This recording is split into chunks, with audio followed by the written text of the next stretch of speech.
Hi, friends. How are you doing? How are you doing? I'm so excited to be here. And I'm going to tell you that what is inside of you is a superpower. And if you're hiding out, today is the day you need to listen to this event because we are going to talk about how you can use the three secrets I'm going to give you during this half hour or so to stand out in a crowded and noisy marketplace. So hang on, because here we go.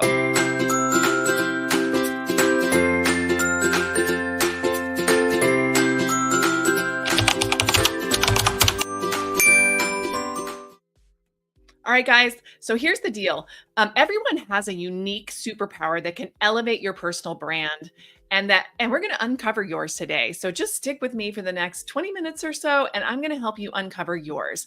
After we're done, I'll give you some information about what you can do next to kind of take it to that next level, and then we're going to come from there. So here's the thing. I want to go through these three secrets that you can use to start getting that information that you can start to stand out. So think about superheroes, like all superheroes. They are the Clark Kents and the Wonder Womans, which I actually dressed up. I'll show you this in a minute. That was my thumbnail at the beginning. They hid out as average citizens until they stepped into their superpower and started to make a difference in a way that made them stand out. Their alter ego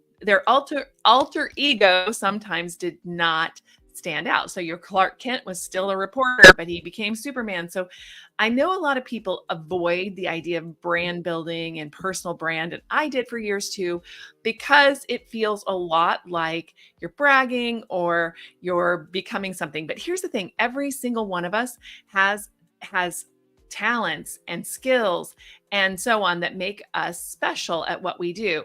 And here's the thing, nobody else has what you have. I mean, they may have similar things, but you have your flavor, your specific superpower.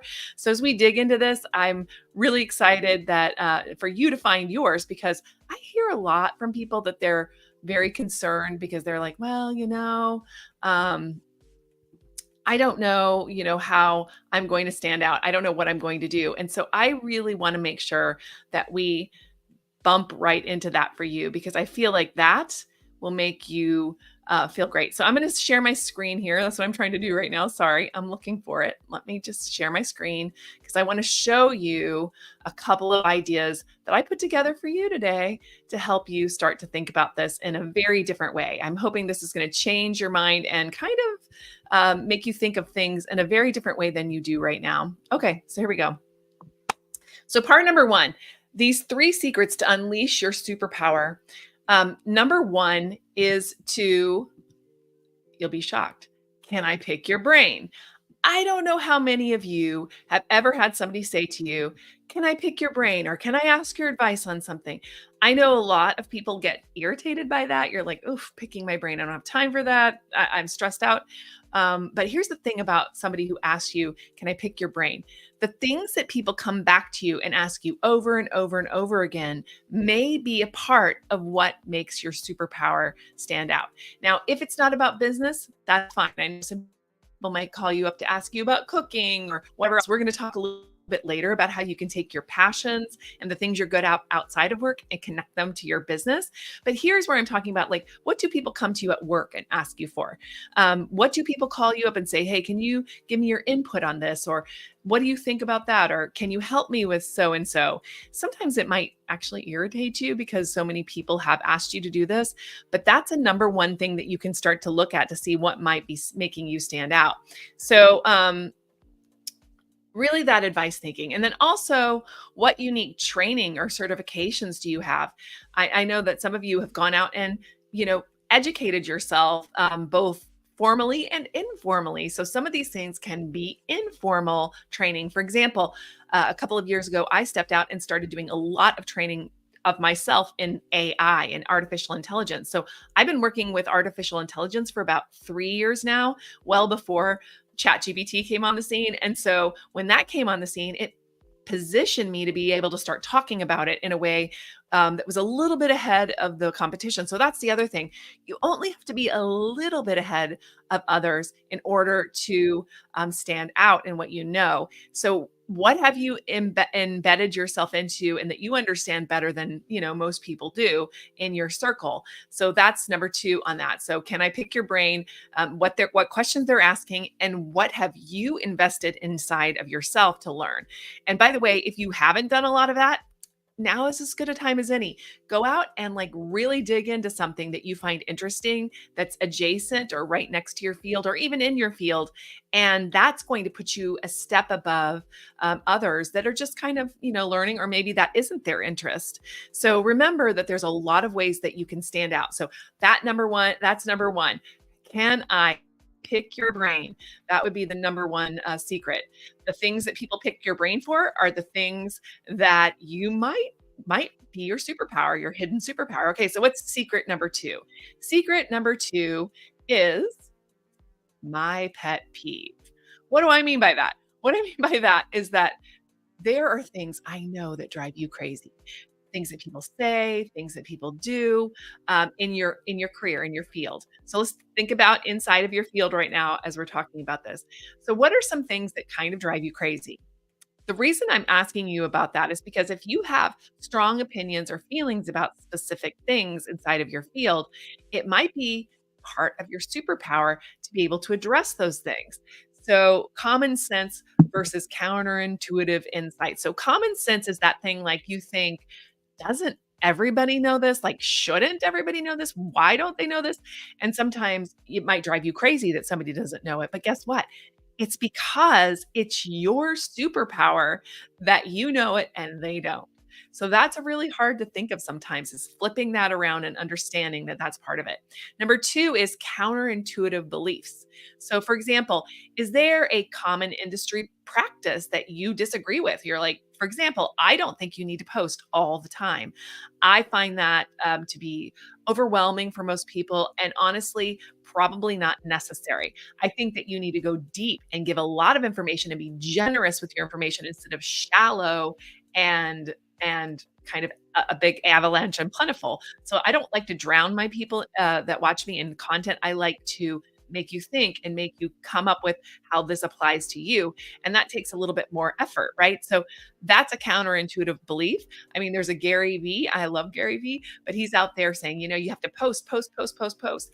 And he has a different superpower. And that may be his superpower versus mine.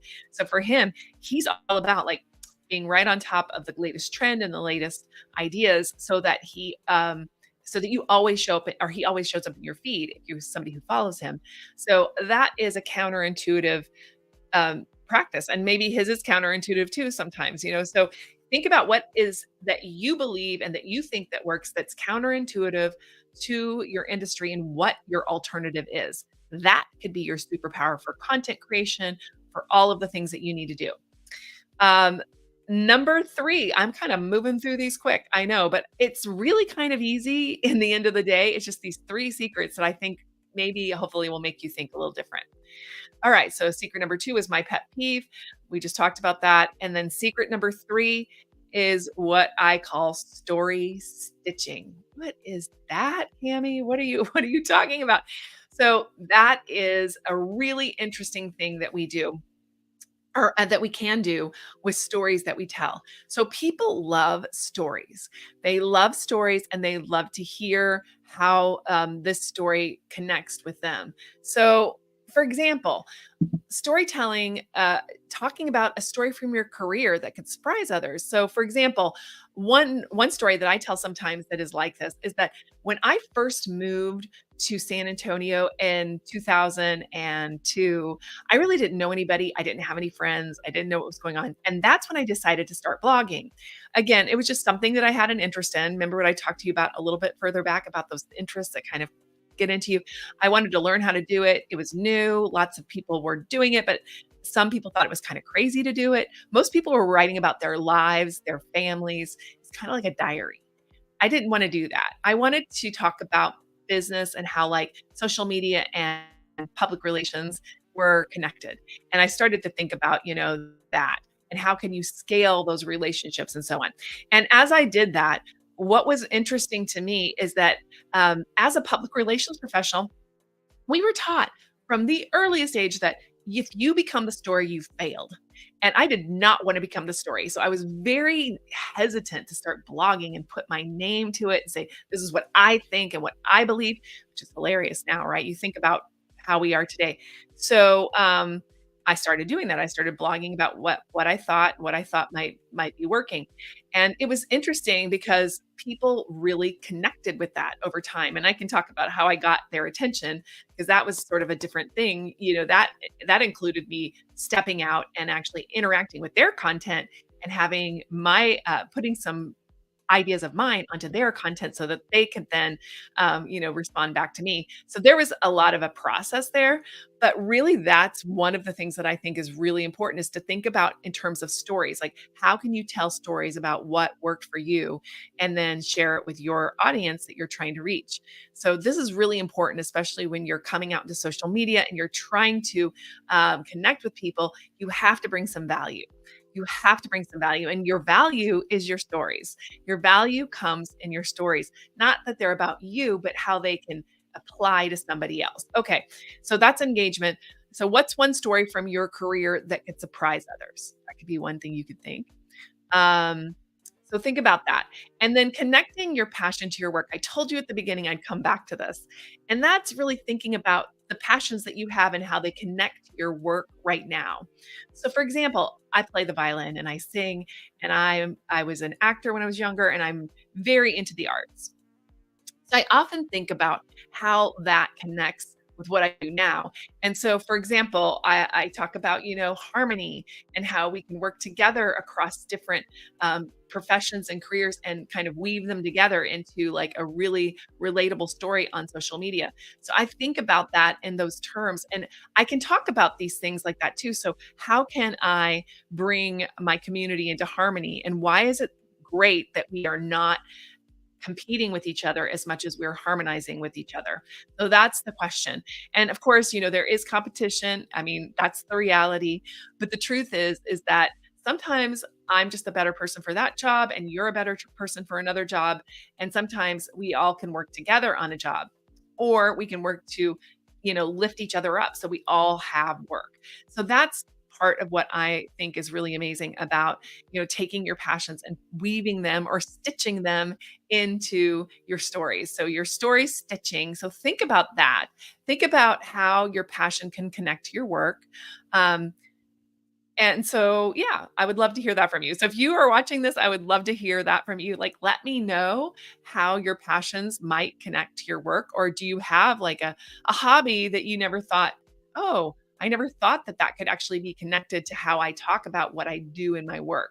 It's just, this is the thing. The things that we do across all the boards help us to put things into context.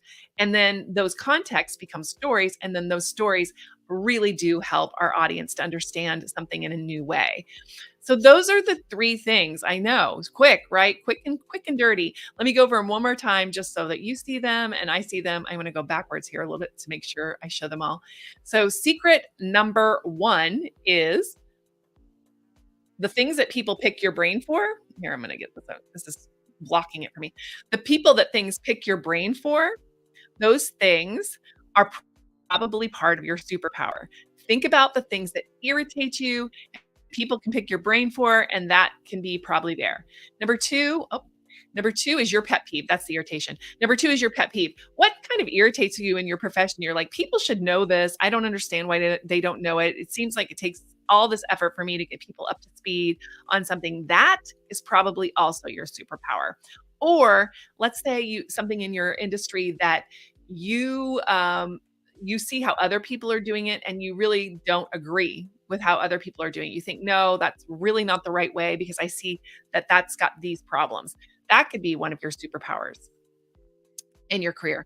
Secret number 3 is story stitching. Like, what stories do you have, both by your passions that you have that you can connect with your job, and also by the things that have happened to you over the years that you can then share in order to help people get to that next level on the topic that you're sharing.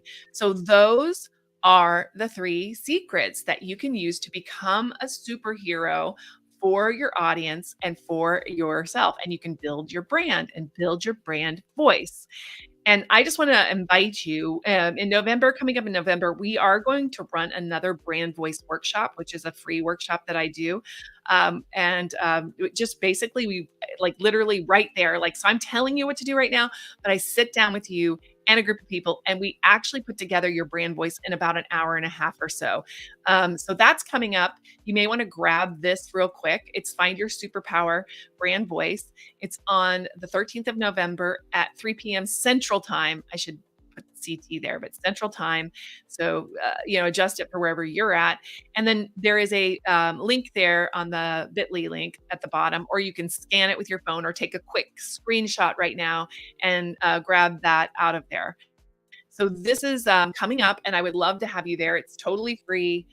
It is like at the beginning of my Smart Social Mastery group, which is for public relations and marketing coaches and consultants. So I will offer a discount to join that at the end. But even if that's not of your interest, I would love to have you there. So anyway, that's what we're going to do.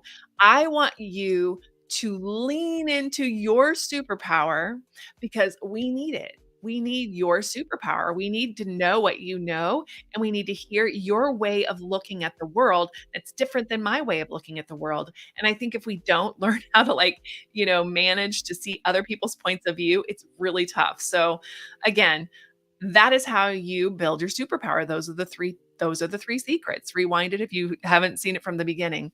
All right, cool. Let's see who's here. Oh, great. Timely presentation. Hi, Bart. Yeah, awesome. Great. And Mike, thank you so, so much. So yeah, thank you guys for being here, and I hope that you have a great day. Let me know if you have any thoughts about it, but definitely join me for the Brand Voice Workshop coming up because I want to expand this. And over the next 6 weeks or so before the Brand Voice Workshop, we are going to talk about a few things that kind of are around this. So keep tuning in. Look for when I pop in. It's been a little busy, so I'm not exactly on time, exactly in the same times. I'll try to get out some promos early. But Martha, thank you for dropping by. I appreciate it. All right, guys, and thank you. And thank you. I'm glad to share my superpowers, but you know, I know you have a lot of superpowers too. So I would like to hear about your superpowers. Yep. All right. Take care. Okay, guys. Bye.